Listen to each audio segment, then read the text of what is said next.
محترم سامعین، قرآن کریم میں اللہ تبارک و تعالی نے مستقل ایک رکوع بیان فرمایا جس میں اللہ تبارک و تعالی نے روزے کے احکام، روزے کی فرضیت، کس پر روزہ ہے کس پر روزہ نہیں ہے، مختصر مسائل بیان فرمائے۔ آج انشاءاللہ کوشش کی جائے گی کہ اس پورے رکوع کا مختصر بیان آپ حضرات کے سامنے کر دیا جائے۔ یا ایھا الذین آمنوا کتب علیکم الصیام، اے وہ لوگوں جو اللہ پر ایمان لائے، کتب علیکم الصیام، تو سن لو تمہارے اوپر روزے کو فرض کر دیا گیا ہے، کما کتب علی الذین من قبلکم، ایسا نہیں ہے کہ روزہ صرف تم پر ہی فرض کیا گیا ہے بلکہ اس سے پہلے جتنے بھی مذاہب گزرے ہیں ان مذہبوں میں بھی ہم نے روزوں کو فرض کیا ہے۔ البتہ وقت کا تعین الگ ہو سکتا ہے، روزے کی کچھ تفاصیل الگ ہو سکتی ہے، لیکن اللہ فرما رہے ہیں کما کتب علی الذین من قبلکم لعلکم تتقون، کہ ہم نے یہ روزہ تمہیں پر فرض نہیں کیا بلکہ اس سے پہلے بھی قوموں پر ہم نے روزے کو فرض کیا ہے۔ روزے کی چاہے الگ الگ شکلیں ہو لیکن آج بھی دیگر قوموں میں روزے کی فرضیت پائی جاتی ہے، یہاں تک کہ غیروں میں بھی پائی جاتی ہے، غیروں میں بھی پائی جاتی ہے۔ روزے کا مقصد کیا؟ اللہ تبارک و تعالیٰ نے روزے کا مقصد بھی بیان فرمایا، اے لوگوں ہم نے تم پر جو روزے فرض کیے ہیں ایسے ہی فرض نہیں کیے بلکہ اس کے کچھ مقاصد ہیں۔ مقاصد یہ ہیں تاکہ تم جو ہو متقی بن جاؤ۔ کیا بن جاؤ؟ متقی بن جاؤ۔ رمضان کا یہ جو رمضان جو ورڈ بنا ہے یہ را میم ضاد کا اصل لفظ ہے۔ رمض یرمزو کے معنی آتا ہے جلانا۔ کیا معنی آتا ہے اس کا؟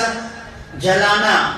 تو اللہ تبارک و تعالی یہ کہہ رہے ہیں اے انسانوں، رمضان کے مہینے میں اللہ کو اتنا قریب کر لو، اللہ کی باتیں مان کر اللہ کا اتنا قریبی بن جاؤ کہ اپنے گناہوں کو، اپنی لغزشوں کو، اپنی خطاؤں کو، اپنی نافرمانیوں کو جلا لو، پاک صاف بن جاؤ، متقی بن جاؤ۔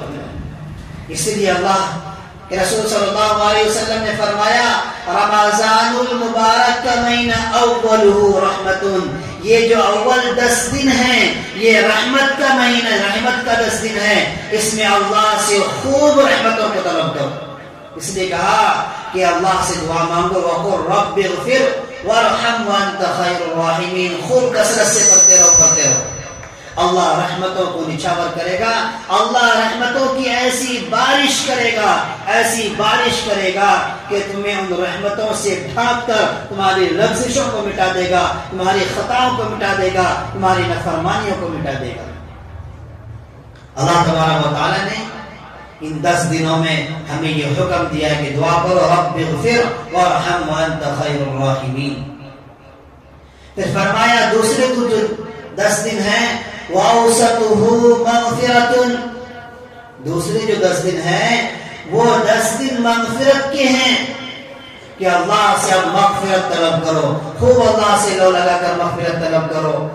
اور تیسرے وَآخِرُ عِتْقٌ مِّنَ النَّارِ، اور آخری جو 10 دن ہیں وہ 10 دن جہنم سے خلاصی کے ہیں کہ جہنم سے خوب اللہ سے پناہ مانگو، اللہ کا رحمانیت غلبے میں آئے گا، اللہ تمہیں جہنم سے بری کر دے گا۔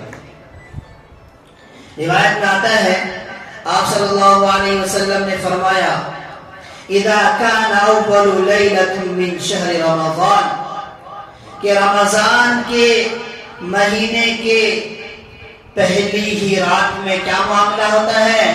صفدت الشیاطین، کہ شیاطین کو قید کر لیا جاتا ہے، ومرضت الجن، اور جن کو بھی قید کر لیا جاتا ہے، سرکش جنوں کو قید کر لیا جاتا ہے۔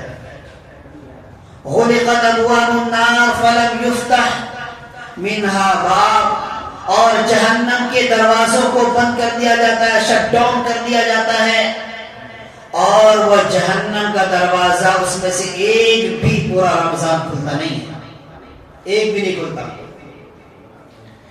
اور پھر آگے فرمایا اسی حدیث میں وَفُتِحَتْ أَبْوَابُ الْجَنَّةِ فَلَمْ يُغْلَقْ مِنْهَا بَابٌ، اور جنت کے سارے دروازوں کو اوپن کر دیا جاتا ہے، کھول دیا جاتا ہے، اور ان دروازوں میں سے کسی کو بھی پورا رمضان بند نہیں کیا جاتا، اللہ کی نعمت۔ اور پھر آگے اسی حدیث میں فرمایا وَيُنَادِي مُنَادِي، اور ندا لگانے والے فرشتے ندا لگاتے ہیں رمضان المبارک کی ہر رات میں، یا باغی الخیر اقبل، اے میرے وہ بندے جو خیر کے طلب میں ہیں، جو خیر کے جستجو میں ہیں، اس خیر کو طلب کرنے میں آگے بڑھ، آگے بڑھ۔ اور منادی لگانے والا یہ بھی منادی کرتا ہے وَيَا بَاغِيَ الشَّرِّ اِتَّصِلْ، کہ اے وہ بندے، اے وہ انسان جو شر کے تلاش میں نکلا ہوا ہے، اپنے شر سے، اپنے اس گناہ سے، اپنی اس نافرمانی سے باز آ جا، باز آ جا۔